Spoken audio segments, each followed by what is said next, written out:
Hello दोस्तों, कैसे आप सभी। आज हम इस वीडियो में बात करने वाले हैं 29 दिसंबर को संस्कृत डिपार्टमेंट के अंदर सेकंड ग्रेड का एग्जाम होने वाला है। उस एग्जाम के लिए बहुत ही महत्वपूर्ण क्वेश्चन है। इन क्वेश्चनों को आप लास्ट तक जरूर देखना।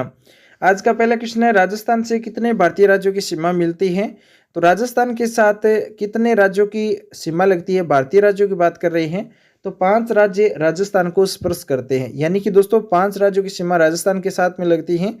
तो ये जो क्वेश्चन है ये पशुधन सहायक 2018 थर्ड ग्रेड एग्जाम 2013 हुआ था। शिक्षक जो थर्ड ग्रेड का एग्जाम था, रीट के मेंस का जो एग्जाम था उस 2013 में ये क्वेश्चन आया है। RSRTC 2013 में ये क्वेश्चन पूछा गया है। तो ये क्वेश्चन बार बार पूछा जाता है कि कितने राज्यों की सीमाएं हैं, भारतीय राज्यों की सीमाएं हैं वो राजस्थान को स्पर्श करती है। तो चलिए इसकी व्याख्या में देखेंगे कौन सा राज्य सबसे अधिक और सबसे कम अपनी सीमा बनाता है राजस्थान के साथ में। तो कुल की बात करें तो 4850 किलोमीटर की सीमा बनाता है राजस्थान दूसरे राज्यों के साथ में। 4850 किलोमीटर अंतर्राज्यीय सीमा बनाता है, जिसमें 5 राज्य हैं, पंजाब, हरियाणा, उत्तर प्रदेश, मध्य प्रदेश और गुजरात। मध्य प्रदेश की बात करें तो सबसे अधिक है 1600 किलोमीटर। 1600 किलोमीटर मध्य प्रदेश की सीमा लगती है राजस्थान को। उसके बाद में हरियाणा की बात करें तो 1282 हो जाएगी। और उसके बाद में गुजरात की 1022 किलोमीटर सीमा लगती है राजस्थान के साथ में। उत्तर प्रदेश की बात करें तो उत्तर प्रदेश की 877 किलोमीटर है। पंजाब की 89 किलोमीटर सीमा लगती है सबसे कम। तो सबसे अधिक है वो किसकी हो गई, मध्य प्रदेश की, और सबसे कम पंजाब की हो गई 89 किलोमीटर। ये भी क्वेश्चन कई बार एग्जाम में पूछा गया है, सबसे अधिक वाला और सबसे कम वाला। अगला जो क्वेश्चन है वो देखो, राजस्थान की दक्षिणी पूर्वी सीमा पर स्थित पड़ोसी राज्य का नाम बताना है हमें। राजस्थान की दक्षिणी पूर्वी जो सीमा है उसके जो पड़ोसी राज्य है वो बताना है। तो मध्य प्रदेश हो जाएगा दक्षिण में। दक्षिणी पूर्वी पूछ रहा है तो हाड़ौती के जो नज़दीक किसकी सीमा लगती है, मध्य प्रदेश की लगती है। और वो भी कितनी किलोमीटर है, 1600 किलोमीटर सबसे अधिक सीमा मध्य प्रदेश की लगती है। ये क्वेश्चन थर्ड ग्रेड 2013 में पूछा गया क्वेश्चन है। अगला क्वेश्चन देखो, राजस्थान की किस देश के साथ लंबी अंतर्राष्ट्रीय सीमा लगती है। तो राजस्थान की सबसे लंबी जो अंतर्राष्ट्रीय सीमा है वो पाकिस्तान के साथ लगती है। और जो भारत की पाकिस्तान के साथ सीमा लगती है उसे रेड क्लिफ रेखा बोला जाता है। ये क्वेश्चन थर्ड ग्रेड 2013 में, पटवार एग्जाम 2011 में, RS प्री 1998 में पूछा गया क्वेश्चन है। क्वेश्चन का कोई पुराना नहीं होता है। जो क्वेश्चन 1998 में पूछा गया वही क्वेश्चन 2013 में पूछा गया है। तो आपको पिछले सभी एग्जामों में क्वेश्चन है वो पढ़ना चाहिए। उससे आपको क्या होता है, पता चल जाता है किस प्रकार के क्वेश्चन है वो पूछे जाते हैं। अगला क्वेश्चन है, किस जिले की सीमा अधिकतम जिलों को स्पर्श करती है।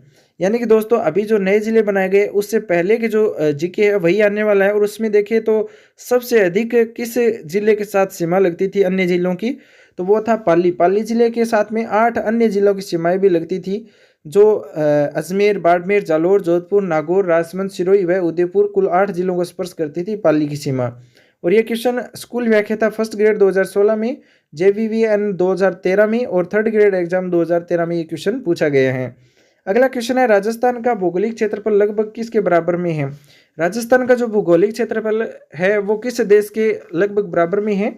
तो 1 number Canada, 2 number France, 3 number Australia और 4 नंबर पर है जर्मनी में से। तो यहाँ पर जर्मनी है वो इसका सही आंसर होगा। जर्मनी का जो क्षेत्रफल है वो लगभग राजस्थान के क्षेत्रफल के बराबर है। और ये क्वेश्चन 2013 में थर्ड ग्रेड में पूछा गया क्वेश्चन है। अब बात करेंगे राजस्थान के क्षेत्रफल की, तो 3,42,239 वर्ग किलोमीटर राजस्थान का क्षेत्रफल है, जिसमें कांगो रिपब्लिक 3.42 लाख वर्ग किलोमीटर है, फिनलैंड का 3.37 लाख वर्ग किलोमीटर है, जर्मनी का 3.57 लाख वर्ग किलोमीटर है। ये लगभग बराबर है जर्मनी की। और राजस्थान का क्षेत्रफल जर्मनी व जापान के लगभग बराबर है। ब्रिटेन का 2 गुना है, श्रीलंका का 5 गुना है और इजराइल का 17 गुना है। ये आपको याद रखना है। अगला जो क्वेश्चन है वो देखो, बीकानेर, जैसलमेर, बाड़मेर, श्रीगंगानगर में से कौन सा एक सबसे कम अंतर्राष्ट्रीय सीमा वाला जिला है।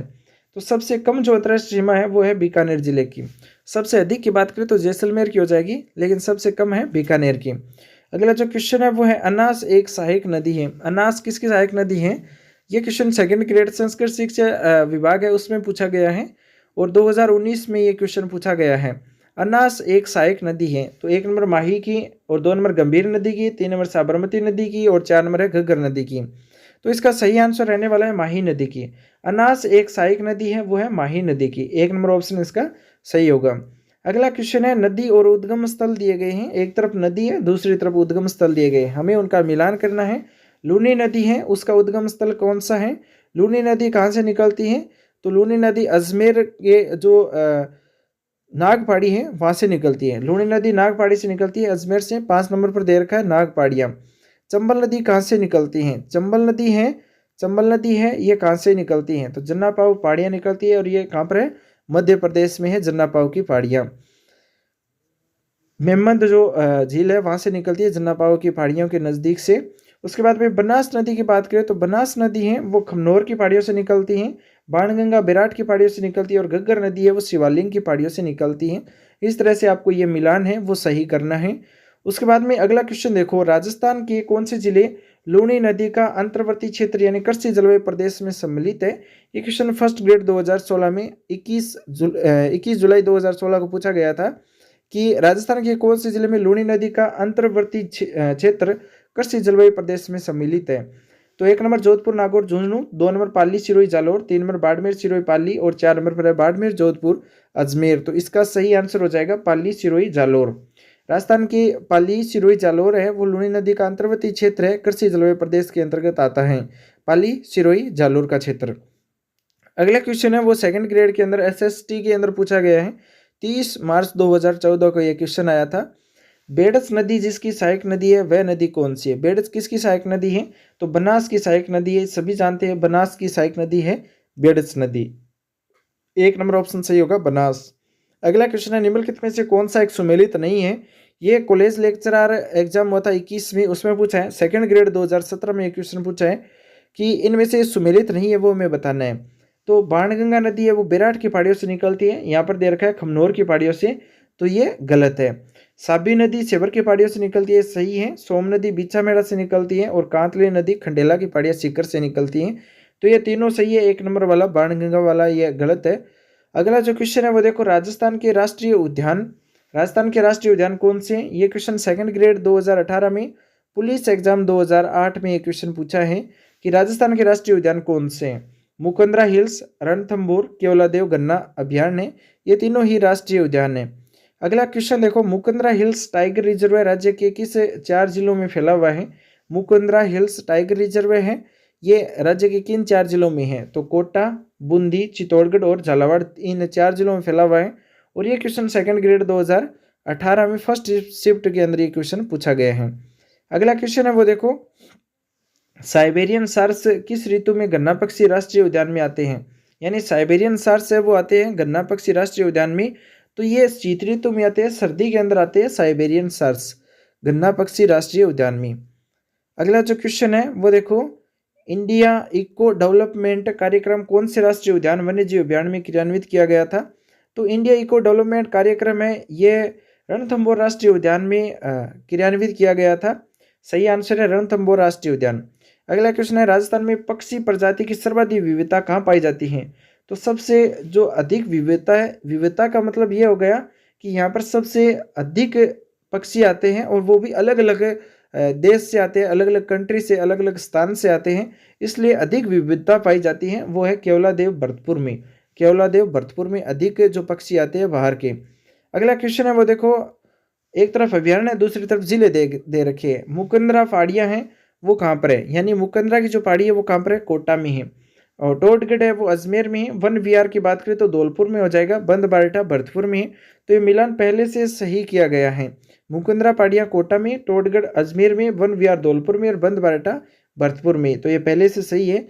अगला क्वेश्चन देखो, कनक सागर है। कनक सागर क्या एक पक्षी अभ्यारण्य है? कनक सागर क्या एक पक्षी अभ्यारण्य है? ये क्वेश्चन रिसर्च जो एनालिटिक जो एग्जाम हुआ था 2017 में उसमें एक क्वेश्चन पूछा गया है। उसके बाद में अगला क्वेश्चन देखो, रामसर सम्मेलन ईरान द्वारा चयनित राजस्थान में अंतर्राष्ट्रीय महत्व के वन्य जीव आर्द्रभूमि पारिस्थितिकी स्थलों के नाम बताना है हमें। तो लाइब्रेरियन 2016 में सेकंड ग्रेड 2017 में एक क्वेश्चन पूछा गया है कि रामसर सम्मेलन ईरान द्वारा चयनित राजस्थान में अंतर्राष्ट्रीय महत्व के वन्य जीव आर्द्रभूमि पारिस्थितिकी स्थलों के नाम बताना है। तो सांबर झील, 2 नंबर केवलादेव गन्ना राष्ट्रीय उद्यान, ये 2 आपको याद रखनी है। उसके बाद में देखो, ये रामसर सम्मेलन में शामिल किए गए हैं सांबर झील और केवलादेव राष्ट्रीय उद्यान। अगला क्वेश्चन देखो, राजस्थान में निम्नलिखित में से किन वन्यजीव पारिस्थितिकी स्थलों पर वर्तमान में जैव विविधता व जीन पुल संरक्षण का कार्य प्रगति पर है? तो 1 नंबर नाहरगढ़, सज्जनगढ़, सरीस का व आबू में ये जो जीन पुल संरक्षण का कार्यक्रम है ये प्रगति पर है जैव विविधता बचाने के लिए। उसके बाद में देखो राजस्थान में कौन सा जंगली जानवर सबसे अधिक संख्या में है, तो रोजरा या नीलगाय है, यह सबसे अधिक है। उसके बाद में अगला क्वेश्चन है, कर्पूरी देवी किस राजपूत शासक की माता थी? कर्पूरी देवी है, ये किस राजपूत शासक की माता थी? 1 नंबर महाराणा प्रताप, 2 नंबर राणा सांगा, 3 नंबर पृथ्वीराज तृतीय, 4 नंबर में राणा मीर। तो इसका सही आंसर हो जाएगा पृथ्वीराज तृतीय की माता थी कर्पूरी देवी। 3 नंबर ऑप्शन सही होगा पृथ्वीराज तृतीय। और ये क्वेश्चन JRN सिविल डिग्री 2022 में क्वेश्चन पूछा गया है। अगला क्वेश्चन है, पृथ्वीराज चौहान तृतीय का समकालीन चंदेल शासक कौन था? यानी पृथ्वीराज चौहान तृतीय है, उसका समकालीन चंदेल शासक कौन था? तो 1 नंबर पर है जयचंद, 2 नंबर महेंद्र वर्मा, 3 नंबर परमारदी देव और 4 नंबर है यशो वर्मा। तो इसका सही आंसर क्या हो जाएगा? परमारदी देव है, वो पृथ्वीराज चौहान तृतीय का समकालीन चंदेल शासक था, परमारदी देव। 3 नंबर ऑप्शन इसका सही होगा।